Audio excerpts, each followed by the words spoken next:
আসসালামু আলাইকুম, স্বাগতম জানাচ্ছি বিবিসি নিউজ আন্তর্জাতিক সংবাদে। শুরুতেই সংবাদ শিরোনাম, এরপর বিস্তারিত।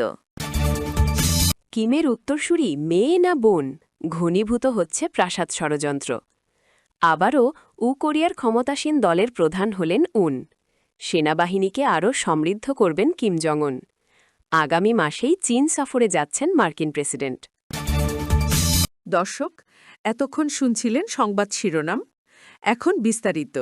আপনি যদি ইসরায়েলের ধ্বংস চান এবং মুসলিমদের পাশে থাকেন, তাহলে ভিডিওতে লাইক করে চ্যানেলটি অবশ্যই সাবস্ক্রাইব করে দিবেন এবং আপনার মূল্যবান মতামত অবশ্যই কমেন্টে লিখে জানিয়ে দিবেন। এখন বিস্তারিত। কিমের উত্তরসূরি মেয়ে না বোন, ঘনীভূত হচ্ছে প্রাসাদ ষড়যন্ত্র। উত্তর কোরিয়ার শীর্ষ নেতৃত্ব নিয়ে শুরু হয়েছে এক টান টান উত্তেজনাপূর্ণ পারিবারিক স্নায়ুযুদ্ধ। দক্ষিণ কোরিয়ার গোয়েন্দা সংস্থা NIS দাবি করেছে কিম জং উনের ১৩ বছর বয়সী কন্যা কিম জু আয়ে দেশটির পরবর্তী উত্তরসূরি হিসেবে প্রায় চূড়ান্ত হতে চলেছেন। তবে এই সিদ্ধান্ত কিমের ক্ষমতাধর বোন কিম ইয়ো জংয়ের সঙ্গে একটি সম্ভাব্য লড়াইয়ের ক্ষেত্র তৈরি করতে পারে।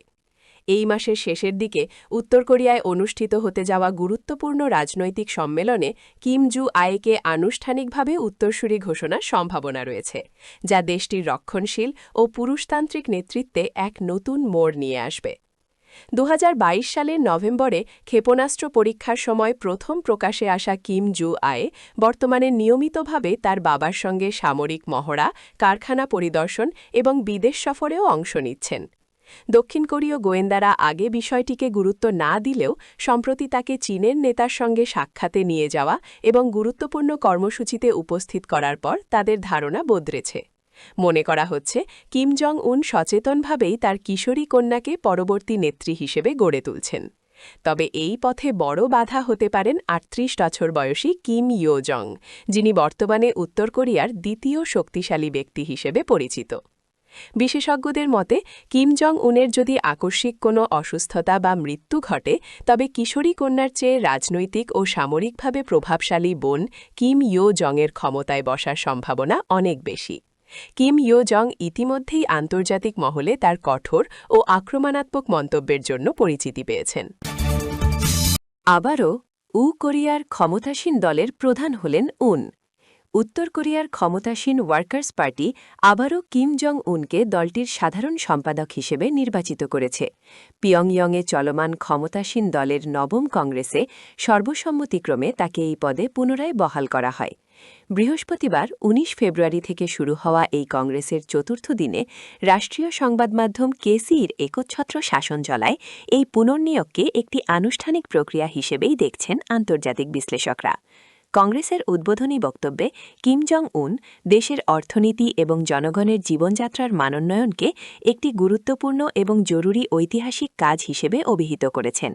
একই সাথে তিনি দেশের সামরিক শক্তি, বিশেষ করে পারমাণবিক সক্ষমতাকে যুদ্ধের প্রধান রক্ষাকবচ হিসেবে উল্লেখ করে তা আরও শক্তিশালী করার অঙ্গীকার ব্যক্ত করেছেন। আন্তর্জাতিক নিষেধাজ্ঞা সত্ত্বেও উত্তর কোরিয়া ক্রমাগত তাদের আন্তঃমহাদেশীয় ক্ষেপণাস্ত্র পরীক্ষা চালিয়ে যাচ্ছে, যা পশ্চিমা দেশগুলো, বিশেষ করে যুক্তরাষ্ট্রের জন্য একটি বড় চ্যালেঞ্জ হয়ে দাঁড়িয়েছে। সেনাবাহিনীকে আরও সমৃদ্ধ করবেন কিম জং উন।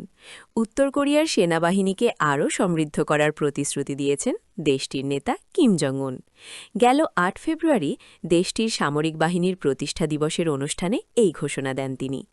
এছাড়াও চলতি মাসের শেষ দিকে এক সম্মেলনে আগামী ৫ বছরের অভ্যন্তরীণ ও পররাষ্ট্রনীতির রূপরেখা তুলে ধরবেন কিম। আসন্ন নির্বাচনকে ঘিরে নিজের প্রচারণা জোরদার করেছেন উত্তর কোরিয়ার নেতা কিম জং উন। তার ১৫ বছরের শাসনামলে দেশের কি উন্নয়ন হয়েছে তা নানাভাবে তুলে ধরছেন জনগণের সামনে। যাচ্ছেন বিভিন্ন সামরিক মহড়ায়, অত্যাধুনিক সব সমরাস্ত্র ও সমরযানের প্রদর্শনীতেও ঘুরতে দেখা যাচ্ছে তাকে। এরই ধারাবাহিকতায় স্থানীয় সময় রোববার উত্তর কোরিয়ার সামরিক বাহিনীর প্রতিষ্ঠা দিবসের অনুষ্ঠানে যোগ দেন কিম। এ সময় সেনাদের উদ্দেশ্যে ভাষণ দেন তিনি। আগামীতে সেনাবাহিনীকে আরও উন্নত করার প্রতিশ্রুতি দেন সর্বোচ্চ নেতা। এছাড়াও চলতি মাসেই উত্তর কোরিয়ার অন্যতম রাজনৈতিক অনুষ্ঠান কংগ্রেসের নবম আসর শুরু হবে। নির্দিষ্ট তারিখ ও এজেন্ডা জানানো না হলেও এটি কয়েকদিনব্যাপী চলবে বলে ধারণা করা হচ্ছে। প্রতি 5 বছরে একবার আয়োজিত এই অনুষ্ঠানে কিমের পরবর্তী দফার শাসনামলের বিভিন্ন নীতিমালা প্রকাশ করা হবে। আগামী মাসেই চীন সফরে যাচ্ছেন মার্কিন প্রেসিডেন্ট।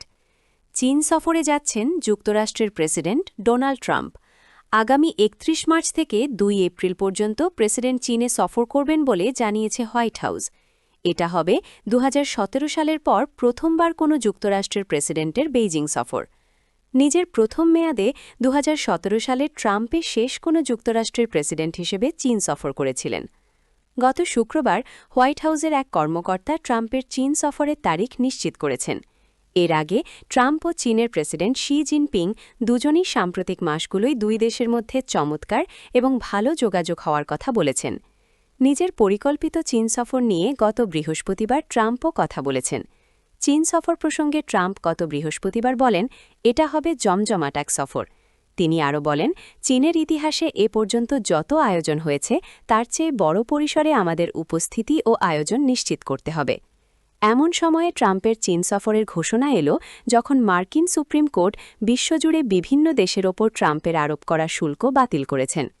ট্রাম্প প্রকাশ্যেই অন্যান্য দেশকে তার নীতির পক্ষে সমর্থন দিতে বাধ্য করতে শুল্ক আরোপকে অস্ত্র হিসেবে ব্যবহার করার কথা বলেছেন।